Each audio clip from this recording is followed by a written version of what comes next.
देखा भाई मास्टर एगो गीत का संकेत कैलन बड़ा जोर शोर से ए शिवरात्रि पर भक्तगण बाबा भोलेनाथ के दरबार में बड़ा पूजा पाठ कैलन है। हंसते बड़े तो खोल के हंसा भाई मास्टर साहब। हमनों को शिवरात्रि के उपलक्ष्य में 8 तारीख से 12 जा कहीं न कहीं केहू न केहू का कार्यक्रम चलते बा। तनी से भाई 19-20 में आवाज पानी हुई तो फिर तई से भाई को खातिर क्षमा चाहल जाई। मैया भगवती पार्वती के शादी कराए के बाबा भोलेनाथ जब वही पहाड़ पे लेके गईलन, मैया भगवती सोचली कि हे न हो जैसे हमारे माई बाबू की हैं नौकर चाकर महल अटारी रहल वैसने वहू जन न होई हो। एहर अंग भभूत पुतले सांप गोजर बिच्छू लिहले कोई पहाड़े पर जाके बैठ गईलन। अब मैया भगवती जब सोच गई कि हो न सके कि महल अटारी कहीं दूसरे जगह होके, जब कई दिन बीत गई आज जब उनका देखली सेवन कैल भांग धतूरा अंड बंड जीवन कूल कली का हो कल का बात बा कहले कि ये तो हर कुल बा सेवन कहले कि तब का बुझलू। एक दिन मैया भगवती बाबा भोलेनाथ से कहली का कहली मास्टर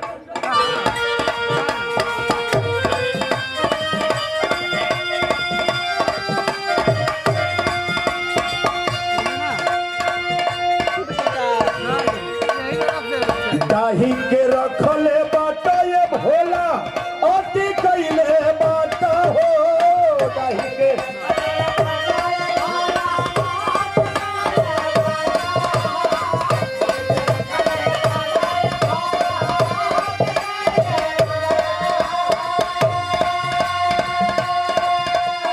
दाही के रखले बाटा ये भोला अति कैले बाटा हो मन नहीं के हटत गाजा पियाला से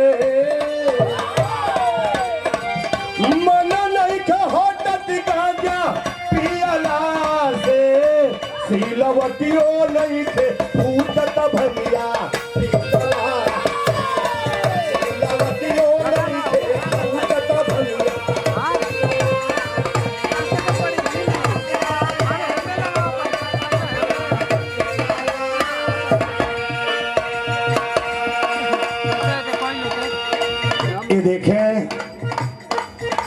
परम श्रद्धेय आप जिनके आशीर्वाद से यहाँ आने का हम लोगों का भाग्य हुआ, आप साहब कुबेर चौहान के आप बड़े सुपुत्र के तरफ से ये बहुत रुपया से सम्मान हुआ। माता रानी की कृपा हमेशा परिवार में बरकरार होके कि हर मोड़ पे तरक्की की ओर बढ़े, कभी दरबार में किसी प्रकार की कमी महसूस न हो। कहली मैया भगवती की ए बुढ़ऊ तुम्हारी रोहन तो हमके बड़ा बेकार लगता। कहल कि कौन रोहन तब कहतारी कैसन माई बाबू ना सिखवले सहूर हो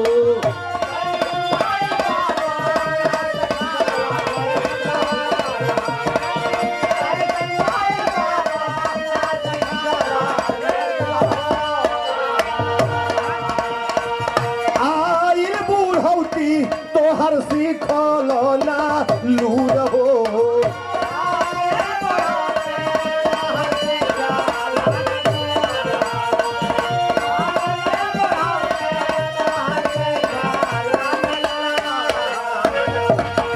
तोहर माई बाबू कैसा रहला तो के सहूर का सिखौला तू का लूर सिखल। कैसन माई बाबू ना सिखवले सहूर हो आइल बूढ़ौती नहीं सिखल तू लूर हो मन नहीं के भरत तनिका सिखला से मन नहीं के भरत तनिका सिखला से सिलवती और नहीं थे फूकत भंगिया सिलवती और नहीं थे फूकत भंगिया चला के सिलवती और नहीं थे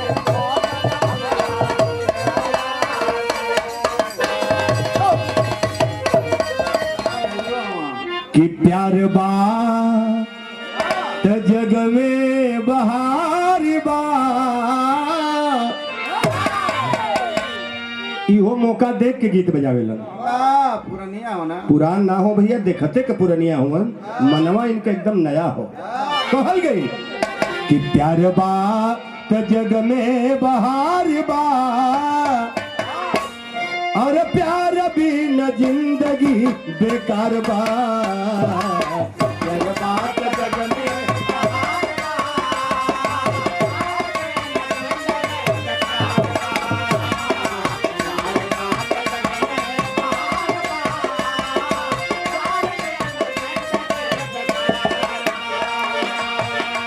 लेकिन ये हर गीत के लाइन भक्त भगवान के लिए कह रहा है।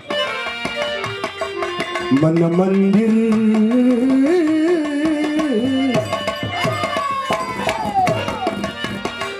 मन मंदिर में भजलो तू राम के, मन मंदिर में भजलो तू राम के, भक्त भक्तियों से खोजे भगवान के। मन मंदिर में भजला तू राम के।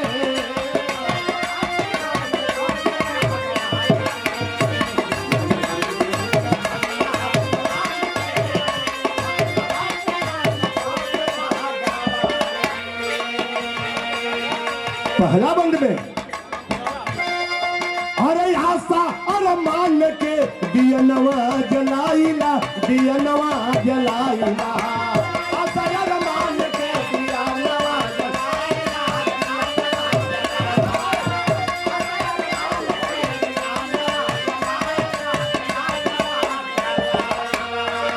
अरे प्रेमवा से भोग तब हरि के लगाइला, ओ हरि के लगाइला।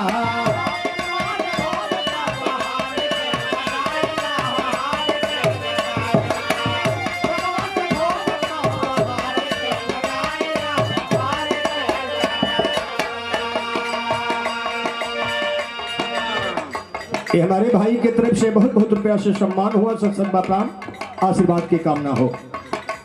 कहल गई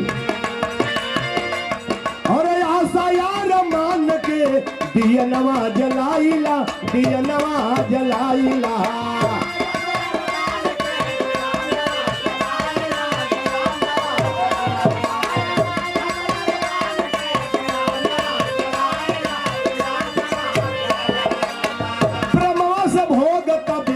हरि के लगाइला हो, हरि के लगाइला।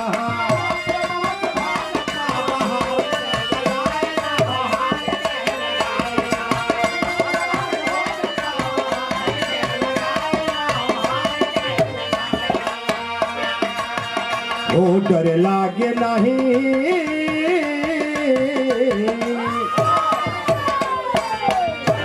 डर लागे नहीं आंधी और तूफान से,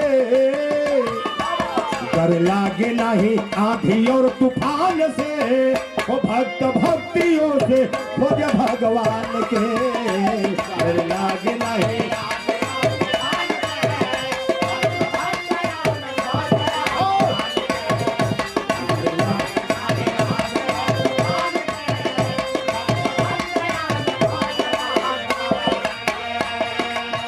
दूसरा बंद में और भगवान का भक्त सच्चा भक्त कौन रहा? अरे भगवान के भक्त एगो रहे कपिराई हो, रहे कपिराई।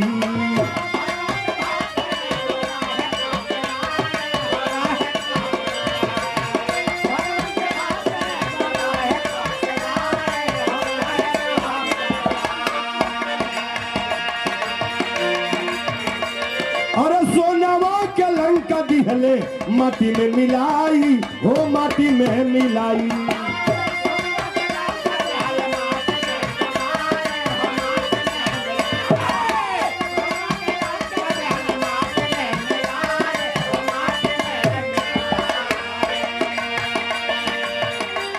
चूर चूर कैले रावण के गुमान के, चूर चूर कैले रावण के गुमान के भक्त भक्तियों से खोज भगवान के चूर चूर कैले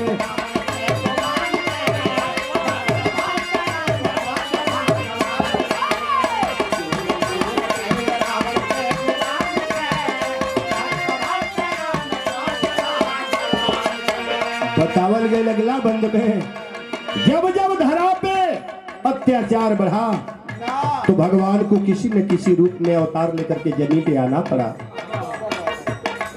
अरे पाप के मिटावे बदे अइले कन्हैया हो अइले कन्हैया।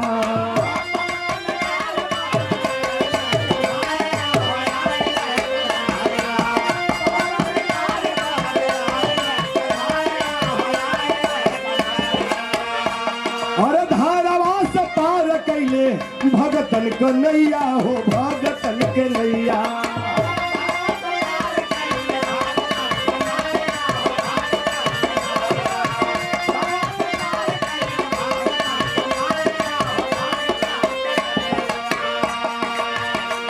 केहू जाने नहीं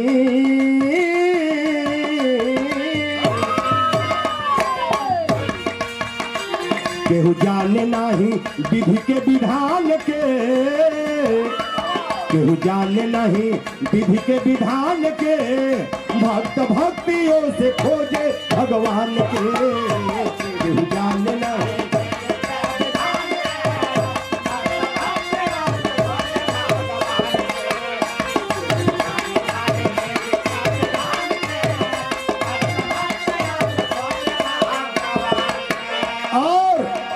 अगली कड़ी में बताने जा रहा हूं सच्ची हमारी भक्ति क्या है। इस माया के नगरी में मानव रूपी शरीर मिली है तो इस शरीर को व्यर्थ मत गवाइए। एक दूसरे से मिलजुल करके रहिए, एक दूसरे से भाईचारा बना करके रहिए, एक दूसरे के चोरी चुगलाई में मत रहिए मेरे बाबू। किसी को परेशान मत करिए। अगर किसी भी मोड़ पर किसी का आप भला करेंगे तो आपका भला जरूर होगा। कवि को लिखना पड़ा अरे सत्य से बड़ी न कोनो जग में भजनिया हो जग में भजनिया।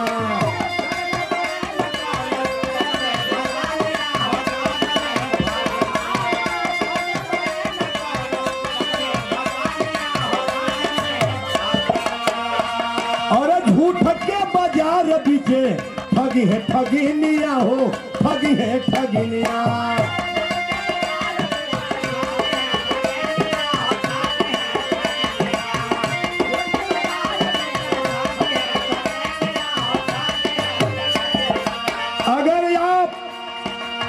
किसी को परेशान करेंगे, किसी के साथ विश्वासघात करेंगे, किसी का चोरी चुगलाई करेंगे तो आपका भी व्यर्थ नहीं जाएगा। कहीं न कहीं आप भी धोखा खा जाएंगे। इसलिए कहना है अरे झूठ के बाजार पीछे ठगी है ठगी लिया हो ठगी है ठगी लिया।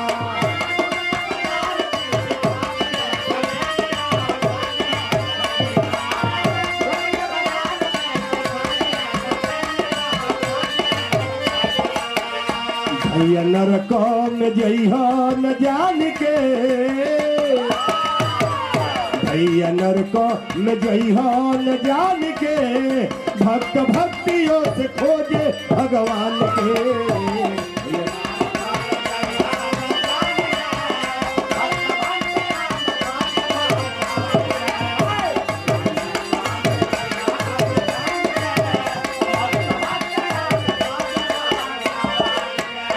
इसलिए अंतिम कड़ी में कहल गई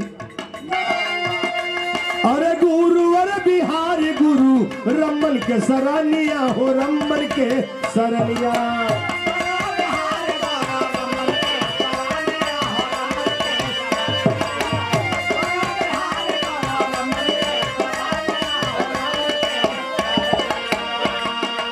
लिखे कभी राम जन्म चमके लिखनिया हो चमके लिखनिया।